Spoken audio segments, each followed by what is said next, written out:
Last video में हमने red blood cells तक डिस्कस कर लिया था. Today we will discuss about white blood cells, that is WBCs. अब ये जो वाइट ब्लड सेल्स होती हैं इनको हम एक नाम और से जानते हैं, वो क्या है? Leukocytes. So white blood cells are also known as leukocytes.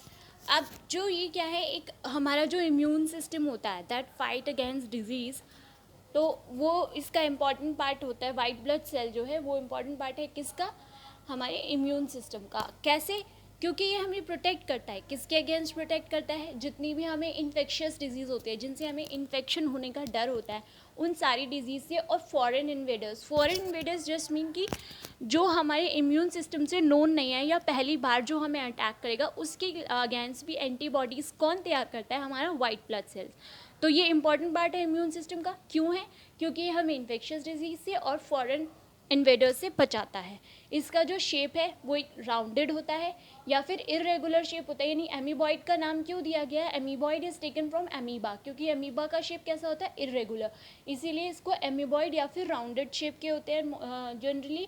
और ये न्यूक्लिएटेड होते हैं. शायद मैंने आपको आरबीसी में ना बताया हो, वो नॉन न्यूक्लिएटेड होती है मेच्योर आरबीसीज. लेकिन तब मैंने बताया था आपको, जब हम सेल वाला डिस्कस कर रहे थे उसमें मैंने आपको एग्जांपल दिया था आरबीसी का कि वो नॉन न्यूक्लिएटेड होते हैं. तो हमारे जो WBC है वो क्या है? न्यूक्लिएटेड होती है, यानी कि उसमें न्यूक्लियस प्रेजेंट होता है और ये नॉन पिगमेंटेड होते हैं. जो RBC है उसमें एक पिगमेंट प्रेजेंट होता है जिसका आप नाम मुझे कमेंट सेक्शन में बताएंगे, क्योंकि RBC डिस्कस करते हुए मैंने आपको बताया था कि वो कौन सा पिगमेंट प्रेजेंट होता है, which is result of their colour also. तो और ये क्या है? जो साइज़ होता है वाइट ब्लड सेल का as comparison to red blood cells काफ़ी बड़ा होता है. सिर्फ साइज़ की बात हो रही है, यहाँ पे नंबर की बात नहीं हो रही है. नंबर के केस में हम देखेंगे तो इसका उल्टा है. जो WBC है वो लेस होते हैं नंबर में देन RBCs. उनका रेशियो कितना होता है? 1:6. यानी कि हर 7 सेल में से 6 तो रेड ब्लड सेल होगी और सिर्फ एक ही क्या होगी? WBC. तो नंबर में अगर बात करें तो वाइट ब्लड सेल बहुत कम होती है एज़ कंपेरिजन टू RBCs. इनका जो लाइफ स्पैन होता है वाइट ब्लड सेल का, वो कितना टाइम जीती है? Only 8 to 96 hours. ये क्वेश्चन आया हुआ है, what is the life span of white blood cell in MNS 2019. So आप ध्यान रखेंगे दोनों का life span. Red blood cell का भी मैंने आपको बताया था, that also you will reply me in on comment section. तो life span white blood cell का कितना होता है? 8 to 96 hours ओनली. और इसका जो फॉर्मेशन है वो भी कहाँ है? बोन मैरो के रेड वाले पार्ट में. सो रेड बोन मैरो में जो किसका फॉर्मेशन होता है? वाइट ब्लड सेल का. So this was all about white blood sales. अभी हम इसकी डिजीज़ और आगे के टाइप्स देखेंगे वाइट ब्लड सेल के. हम कुछ टर्म डिस्कस करेंगे, that is leukaemia and leukopenia. तो ल्यूकेमिया क्या होता है? उसको हम ब्लड कैंसर बोलते हैं. It is caused when the number of WBCs are increase above the normal level. यानी कि जब WBCs क्या है, कुछ ज़्यादा ही इंक्रीज हो जाती है देन दी नॉर्मल लेवल, तो हम उसको बोलते हैं blood cancer, that is term as leukaemia.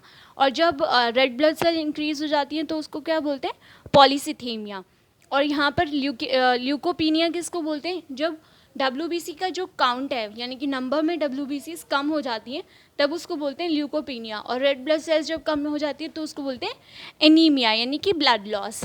इसका जो कलर होता है वो मैं बताना भूल गई थी, कलरलेस होता है. क्यों होता है कलरलेस? क्योंकि इसमें कोई भी पिगमेंट प्रेजेंट नहीं होता है, इसलिए WBC क्या होती हैं? कलरलेस होती हैं. Next is classification of WBCs. अब जो WBC हैं वो ग्रैन्युलोसाइट्स भी होती हैं, ए ग्रैन्युलोसाइट्स भी होती हैं.